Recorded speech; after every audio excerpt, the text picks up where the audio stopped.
విశాఖ జిల్లా దక్షిణ నియోజకవర్గం ద ఇండియా మహిళా ఫౌండేషన్ కార్యవర్గం నేతృత్వంలో గురువారం మీడియా సమావేశం నిర్వహించారు. అనంతరం ఏర్పాటు చేసిన మీడియా సమావేశంలో స్వచ్ఛంద సంస్థ వ్యవస్థాపకులు జీవీఎల్ పద్మ మాట్లాడుతూ, గాజువాకలో స్టీల్ ప్లాంట్ నిర్మాణ సమయంలో తమ విలువైన భూములు త్యాగం చేసిన వారికి ఇంకా 6 కార్డులు ఇచ్చారు తప్ప ఉండడానికి నివాసం ఏర్పరచలేదని ఆమె అన్నారు. ఎన్డీఏ కూటమి ప్రభుత్వం ఏర్పడిన వెంటనే రాష్ట్రం రూపురేఖలే మారుస్తున్న తరుణంలో స్టీల్ ప్లాంట్ భూ నిర్వాహితుల సమస్యలు కూడా పరిష్కారం అవుతాయని ఆశాభావం వ్యక్తపరిచారు. ఈ కార్యక్రమంలో జీవీఎల్ పద్మ, భవానీ, సీత, గౌరీ, ప్రచార విభాగం బలివాడ కన్నబాబు, మీడియా విభాగం నాగాల రాజేష్ తదితరులు పాల్గొన్నారు. మరిన్ని విషయాలు మీడియాతో మాట్లాడారు. చాలా చేసాము, కానీ ఇప్పుడు ఈ ఆర్ కార్డు విషయంలో చాలా మంది, ఎంతో మంది కుటుంబాలు నాశనం అయిపోయి, ఎంతమంది విడిపోయి, చాలా కుటుంబాలు సర్వనాశనం అయిపోయి, కేవలం డబ్బు కోసమే చాలా ప్రాబ్లమ్స్ అయినాయి.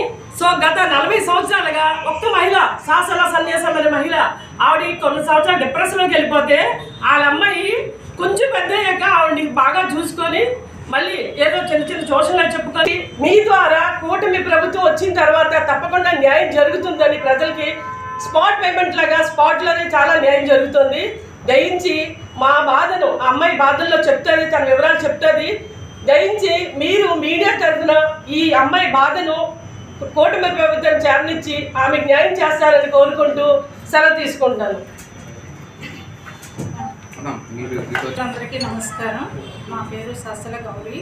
మేము వడ్లపూడి నివాసితులు. మా తాతగారు గుండా సోమేశ్వరరావు గారు ఎవరైతే ఉన్నారో ఆయన తనకు భూములు ఏవైతే ఉన్నాయో స్టీల్ ప్లాంట్ కట్టేటప్పుడు మాత్రం వాళ్ళు తనకు భూములు తీసుకోవడం జరిగింది. ఆ మూమెంట్లో మా మదర్ 17 years ఒక విడో కాబట్టి ఆమెకు ఒక ప్లాట్ అనేది ఒక ఆర్ కార్డు అలాట్మెంట్ చేయడం జరిగింది.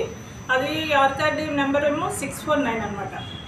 దానికి నేను అప్పటికి నా వయసు 5 years అమ్మాయి. నేను అప్పటికి ప్లాట్ అనేది ఎన్నిసార్లు తిరిగినా వాళ్ళు మాత్రం ఇవ్వనే లేదు. నేను నేటికి 40 సంవత్సరాలు అవుతుంది, ఇప్పటికీ తిరుగుతూనే ఉన్నాము. వాళ్ళు 2 సార్లు మా అమ్మగారి పేరు మీద, శాసన సన్యాసమ్మ గారి పేరు మీద అలాట్మెంట్ చేయడం అనేది జరిగిందని చెప్పేసి రికార్డులు చూపిస్తున్నారు, కానీ మాకు ఇంతవరకు కూడా మాకు హ్యాండ్ ఓవర్ చేయలేదండి. వేరే వాళ్ళకి ఎవరికో హ్యాండ్ ఓవర్ చేస్తారు. ఇప్పుడు మాకు వితౌట్ ఎనీ ఇన్ఫర్మేషన్ ఒక్కసారి ఇచ్చి వేరే వాళ్ళకి పలానా వాళ్ళకి మీరు ఇల్లు కట్టుకోలేదు అందుకే అలాట్మెంట్ చేశాము అని చెప్పేసి ఒక మాట చెప్పినా బాగుండేది. మాకు ఏ ఇన్ఫర్మేషన్ లేకుండా మాకు ఇచ్చిన ప్లాట్ ఏదైతే ఉన్నదో అది వేరే వాళ్ళకి ఇవ్వడమే జరుగుతుంది. ఇలా 2 times జరిగింది. ఆల్రెడీ రికార్డ్స్లో కూడా ఉన్నాయి. అది ఏ ప్లాట్ కూడా ఇంతవరకు మాకు మా అధీనంలో ఒక్క ప్లాట్ కూడా లేనే లేదు. అందుకు నేను ఇంతవరకు తిరిగి ఇప్పుడు నాకు 45 సంవత్సరాలు అయిపోయింది. ఇంకా తిరగడానికి మా మదర్కి అయితే నేను చావు బ్రతుకుల్లోనే ఉన్నారు. ఎందుకంటే ఆవిడ పూర్తి డిప్రెషన్ పేషెంట్ అనమాట. నేనేమంటానంటే అందుకే ఇండియా మహిళా ఫౌండేషన్ పద్మ గారికి నేను ఆశ్రయించాను. ఈవిడ ద్వారా మాకు ఏమైనా న్యాయం జరుగుతుందని కూడా నేను అనుకుంటున్నాను. అందుకు నేను ఏమంటే లాస్ట్ టైం పద్మ గారిని వీళ్ళు టీమ్ మెంబర్స్ని అందరినీ తీసుకుని వెళ్ళడం జరిగింది ఎస్ఓ ఆఫీస్కి. అక్కడ డిప్యూటీ కలెక్టర్ సునీత మేడం గారు ఎవరైతే ఉన్నారో ఆవిడని కలవడం జరిగింది. మేడం మాకు అందరూ కూడా మాకు ఒక సమర్థించి ఏదో ఒక విషయం చెప్పి పంపిస్తున్నారే తప్ప ఇంతవరకు వాళ్ళు మాకు ప్లాట్ పలానా దగ్గర మీకు ఇస్తామని ఒక హామీ మాత్రం ఇవ్వడం లేదు. ఎంక్వైరీ చేశారు, మా ఆధార్యంలో ఒక ప్లాట్ కూడా లేదు, ఇదివరకు అలాట్మెంట్ అయినా మీరు ఎందుకు కట్టలేదు అన్నారు. సార్ మాకు ఆర్థిక పరిస్థితి బాగోలేదు, మేము కట్టుకోలేదు.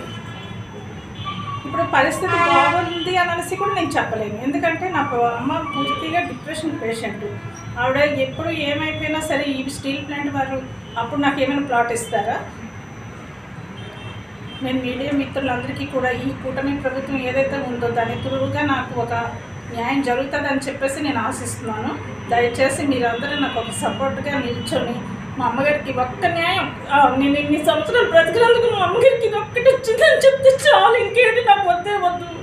కానీ ఒక్కటి నేను ఏం చెప్తున్నానంటే ఆవిడ ఉన్నప్పుడే నేను ఏదైతే ఉందో మీ అందరి త్రూగా నేను రిక్వెస్ట్ చేస్తున్నాను ఈ ప్రభుత్వానికి కూడాను, మా అమ్మగారికి ఒక్క ప్లాట్ అనేది మా పిల్లకి ఇది ఒక్కటి ఉంచాను అంటే చాలు, నాకు ఇంకేం వద్దు.